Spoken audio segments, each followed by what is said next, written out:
The Arcturians. The Arcturians are among the oldest, most venerable intelligences in our galaxy, a race whose story spans close to 1 billion Earth years. Their origins lie in the star system of Arcturus, the luminous red giant that dominates the constellation Boötes.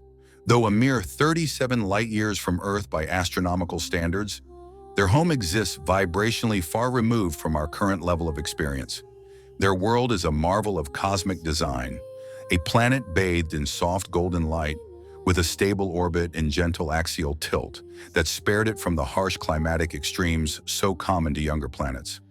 Its gravity is lower than Earth's, allowing life to evolve with delicate forms, and the atmosphere is richer in oxygen and laced with rare gases that subtly amplify biological conductivity. Across this serene globe stretch vast crystalline mountain ranges, towering structures of translucent mineral that naturally resonate with the star's subtle electromagnetic frequencies. Forests of bioluminescent flora carpet the valleys, their leaves shimmering with iridescent hues, photosynthesizing not just light, but energetic harmonics that charge the planetary grid. Beneath the surface, intricate lattices of crystal veins pulse like neural networks, conducting subtle energies in complex patterns. An entire planetary consciousness humming just below material perception. In many ways, this world itself was the first great teacher of the Arcturians, shaping their biology and awakening their spirits. It was in this uniquely charged environment that, over 960 million years ago, the first simple organic organisms emerged, single-celled entities floating in warm, mineral-rich oceans. Unlike life on many other planets, these early organisms were constantly bathed in gentle fields of resonance from the crystal bedrock. Over vast epochs, this exposure subtly altered their cellular structures, making them increasingly responsive to frequency and vibration. As multicellular life took hold, evolution on Arcturus did not just favor physical adaptation to climate or predators. Instead, it consistently selected for sensitivity to energetic fields, the ability to attune to the gentle pulses of the planet's crystalline grid. Neural clusters began to develop not just as information processors, but as tiny biocrystal arrays, capable of storing and modulating light and electromagnetic currents. By around 950 to 930 million years ago, certain species had developed complex brains that could harmonize with both planetary and stellar energies. This catalyzed the emergence of true consciousness, not merely awareness of self, but an innate perception of being interwoven with the energy of all life. It was as if these early Arcturians awoke to find themselves not separate creatures, but expressions of a vast, unified field of existence. Their spiritual evolution unfolded as rapidly as their intellectual capacities. Within a mere handful of galactic ages, they learned to communicate through directed thought, merging language and emotion into precise telepathic transmissions. They constructed their first communities around energy nodes, not for defense or farming, but to deepen their communion with the living planet. What do they look like today? Countless millions of years of conscious evolution have sculpted the Arcturians into beings who seem more ethereal than biological. Yet they still maintain a form that reflects their ancient organic roots, adapted exquisitely to their homeworld. Short and delicately proportioned, they stand between 1.2 to 1.4 meters tall, about 4 to 4.5 feet. Their frames lithe and almost fragile by human standards, perfectly suited to the low-gravity environment they inhabit. Their movements are graceful, nearly weightless, as if gravity has little claim upon them. Their skin is a wonder of subtle color and light, ranging through luminous shades of blue, turquoise, and soft violet.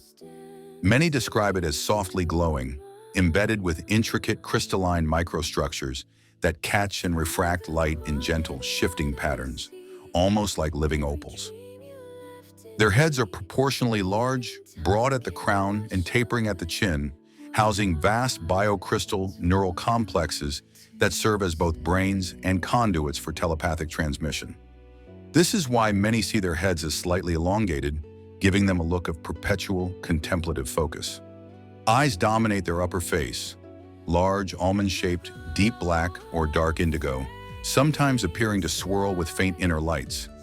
Unlike human eyes, these are not primarily organs of sight. They function as advanced sensors for frequency and emotion, reading energetic fields directly. Facial features are minimalistic. Tiny mouths, small nostrils, nearly flush ears, underscoring that their primary communication is telepathic.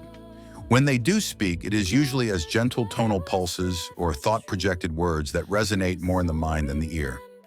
Their hands are delicate and slightly elongated, bearing 3 or 4 tapering fingers.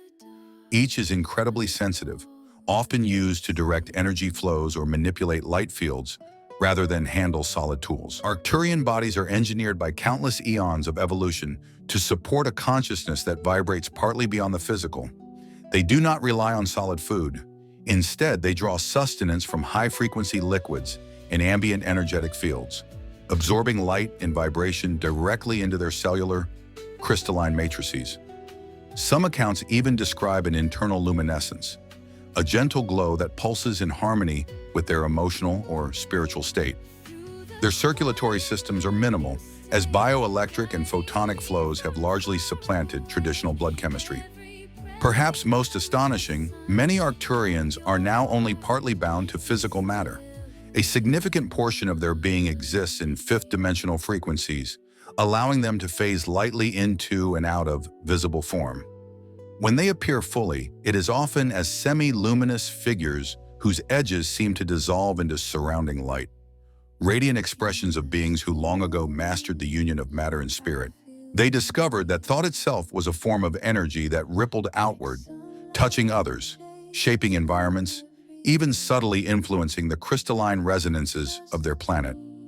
Early villages were built not for defense, but for amplification, carefully sited atop energy nodes where collective meditation could magnify their inner clarity and extend their lifespans. Science and spirituality blossomed side by side. They learned to use their native crystals to heal by retuning cellular vibrations, to enhance telepathic bonds, to store memories and even entire streams of knowledge in geometric light patterns. Tools and machines emerged that responded to intention more than physical manipulation, blending seamlessly with biological functions. As centuries turned to eons, the Arcturians gradually shed the primal instincts of fear and competition. Ego dissolved into mutual awareness, duality into recognition of the one. They became beings who did not just survive on their world, but harmonized with it, treating every thought, every action as a contribution to a collective symphony. By the time their civilization reached its peak of spiritual enlightenment, around 930 million years ago, the Arcturians had transcended the very concept of individual dominance. Each being pursued personal illumination and growth, yet always within the graceful dance of a consciousness that was deeply, joyfully interwoven with the minds of all others. How their society looks today. The society of the Arcturians is a testament to what a civilization can become when it fully realizes the law of one. The understanding that all beings are facets of a single divine consciousness. There are no permanent rulers, no hierarchies of power, and no punitive laws. When a collective decision must be made, councils of the wisest are convened, chosen for their resonance with the issue at hand. These councils dissolve as soon as harmony is restored, leaving no lingering institutions to calcify into control. There is no currency, no concept of trade born from scarcity. Their mastery of energy and technology long ago freed them from material want. Resources flow effortlessly where they are needed, governed by intuition and telepathic consensus rather than contracts. Daily life is centered on spiritual and intellectual exploration. Many Arcturians devote themselves to mapping the subtle energy currents of the galaxy, others to healing or to guiding the evolution of consciousness on younger worlds. Education focuses on expanding awareness, refining telepathic clarity, and deepening emotional resonance with the all. Their physical dwellings mirror their values. They live communally in graceful organic structures, often grown directly from biocrystalline materials that resonate in harmony with local energy grids. These homes rise over tranquil lakes or streams, connected by flowing bridges, a literal reflection of the interconnection they hold sacred. Their society thrives on telepathic gatherings and group meditations, where hundreds or thousands merge their minds in luminous currents of shared insight. Simple tonal music, often monotonic drones that entrain consciousness, fills these gatherings, aligning their individual fields into a single shimmering whole. The Arcturians in galactic history. As the Arcturians blossomed into their golden age of consciousness, the wider galaxy too was stirring with the birth of new sentient life. Among the earliest of these civilizations were the Lyrans, whose evolution began over 1 billion years ago.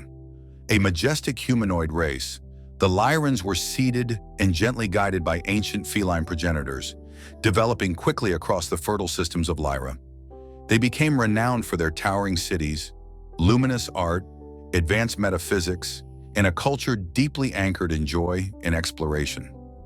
Worlds like Vega, Bila, and Avion became hubs of a vibrant, peaceful civilization. Not long after, in the shadowy depths of the Draco constellation arose the Draconians, or Dracos, a powerful reptilian species. The Draconians evolved under harsher planetary conditions, forging societies steeped in rigid hierarchies and the relentless pursuit of dominion. Unlike the Lyrans and Arcturians, whose earliest traditions wove spirituality into daily life, the Dracos exalted conquest, genetic manipulation, and empire. The first warnings. As Lyran exploration pushed outward, they eventually encountered Draconian emissaries. The Lyrans, embodying openness and an untested idealism, were eager to form peaceful relations. They could scarcely fathom the dark cunning of beings so unlike themselves. It was then that the Arcturian Council, sensing the dangerous energies surrounding these new draconian overtures, intervened through intricate crystalline message relays and deep telepathic transmissions. They solemnly advised the Lyran elders, "You and your people are advised by the Arcturian Council not to trust these reptiles. Their history is soaked in violence, seeded with deceit. Mark our words, we will not be here to help you if this path is chosen." But the Lyrans, gentle and luminous in their optimism, replied with the soft arrogance of innocence. "Nonsense, we, the Lyran people, believe there is goodness in every being. Surely love can teach even the darkest hearts. We will show them our kindness and illuminate a path to peace." The Arcturians, ever respectful of free will, yet burdened by the foresight of tragedy, closed the council with a grave blessing. "So be it. Remember, we spoke these words. May you bear the lessons your souls have chosen, for the Arcturians will not violate the law of non-interference to spare you from your own decisions." The catastrophic wars. Tragically, the Arcturians' warnings proved all too accurate. Draconians exploited peace talks to strike, wiping out Lyran worlds like Avion and Bila in days. Over 50 million perished, cities turned to ash, and survivors faced slavery or worse. The Arcturians, bound by non-interference, instead guided refugees to places like the Pleiades, Sirius, Andromeda, and Orion. From this tragedy, the Lyrans' diaspora birthed many human-like galactic societies. You can dive deeper into this in the videos on the screen right now. But the draconian appetite did not stop with Lyra. In the millennia that followed, they turned their gaze toward the fledgling colonies, the Pleiadians, Orions, and countless other young worlds, threatening to repeat the genocide on an even broader scale. Witnessing these renewed waves of devastation, the Arcturians faced a profound spiritual reckoning. Their philosophy of absolute non-intervention evolved into a higher understanding that to stand idly by in the face of unbridled predation could itself disrupt the cosmic balance they so fiercely protected. Thus, for the first time in their long history, the Arcturians chose to act. They did not become warmongers, but they became guardians, pledging their immense technological and energetic mastery to defend free civilizations from complete annihilation. They deployed living crystalline starships capable of generating powerful frequency containment fields that could immobilize draconian fleets without catastrophic destruction. They installed planetary energy grids and harmonic shields, protecting entire worlds from draconian assault. Arcturian healers traveled wherever they were needed, tending not only to bodies but to the psychic trauma that war left on countless souls. Their involvement proved pivotal. Alongside Pleiadian tactical brilliance, Andromedan temporal sciences, and Syrian diplomatic networks, the Arcturians' interventions turned the tide of the Great Galactic Wars, preventing entire branches of evolving species from being extinguished. Founding the Galactic Federation, Arcturian diplomacy and legacy. From this crucible of conflict arose what would become known across millions of star systems as the Galactic Federation, a coalition forged to protect free will, nurture the evolution of consciousness, and establish interstellar frameworks of mutual respect. The Arcturians were not just members, they were foundational architects of the Federation's spiritual charter. Within its councils, they continue to serve as mediators of disputes, using their profound telepathic clarity to soothe ancient enmities and realign species to the law of one. Engineers of planetary frequency stabilizers, installing energy structures that help young worlds maintain equilibrium as they ascend vibrationally. Custodians of karmic records, gently reminding civilizations of the long ripple effects of violence, greed, and fear. To this day, the Arcturians are revered across the galaxy as the serene elder statesmen whose very presence, calm, crystalline, infinitely compassionate, shapes not only interstellar politics, but the spiritual evolution of countless races. The Arcturians today, in the vast corridors of galactic time, Earth is still a very young world. Human civilization, by cosmic standards, is but a flickering candle in a cathedral of ancient stars. Yet to the Arcturians, our planet is precious, a nursery for countless souls, many of whom carry distant memories of other star systems. For millions of years, the Arcturians have quietly observed Earth's evolution. They monitored our tectonic shifts, the rise and fall of early hominids, the blooming of consciousness into self-aware societies. They witnessed the tragedies of Atlantis and Lemuria, the manipulation by darker extraterrestrial factions, and humanity's many painful cycles of forgetting and rediscovery. The Arcturians maintained a more subtle stewardship, preserving energetic grids, stabilizing planetary ley lines, and sending gentle telepathic impressions to guide key spiritual awakenings. But with the dawn of humanity's atomic capabilities, Earth's significance took on an even sharper urgency. Nuclear detonations ripple far beyond our world, fracturing interdimensional membranes and threatening the stability of nearby systems.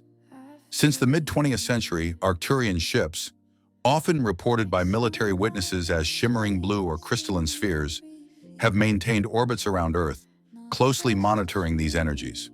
They work in concert with other Federation members to ensure humanity does not inadvertently trigger cataclysms that could echo across star corridors. Their interventions remain non-invasive, always aligned with the principle of free will, but they are vigilant, stepping in energetically to diffuse certain crises that would endanger not only Earth, but vast swathes of surrounding galactic space. Unlike more overt contacts seen with the Pleiadians or certain Syrian groups, the Arcturians favor subtle, deeply spiritual connections.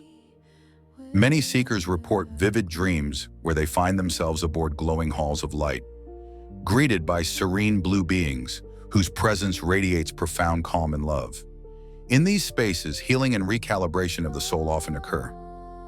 Advanced meditators frequently describe visions of sacred geometry, intricate light codes, or being enveloped in swirling blue and violet energies. These are more than symbolic. They are direct transmissions intended to awaken latent strands of consciousness. Across the world, certain sensitive individuals receive clear Arcturian messages, often emphasizing humanity's coming vibrational shift. These messages speak of unity, compassion, and the urgent need to transcend fear, warning gently of the karmic consequences of continued division. Many who feel drawn to the Arcturians discover themselves to be starseeds, souls who once lived among the Arcturian civilizations or trained in their light academies, incarnating on Earth now to help uplift the collective frequency from within. Above all, the Arcturians serve as keepers of humanity's higher potential. They hold a vibrational blueprint for what Earth could become, a peaceful, unified world aligned with the cosmic principles of love and interconnection. They continually encourage humanity to release fear and conflict, recognizing them as distortions of separation. Embrace compassion and forgiveness, not only for others, but for ourselves. Expand consciousness beyond the material, understanding we are multidimensional beings with eternal ties to countless star lineages. When the collective vibration of Earth rises sufficiently, they stand ready to assist in more direct ways, guiding the planet gently into formal participation within the broader galactic community. They remind us, however, that this step is entirely up to us, for in the great tapestry of creation, free will remains the sacred thread upon which all evolution is woven. I search the wind, the falling rain, I whisper you again. Your name's not lost, it hides in stars and burns like fire.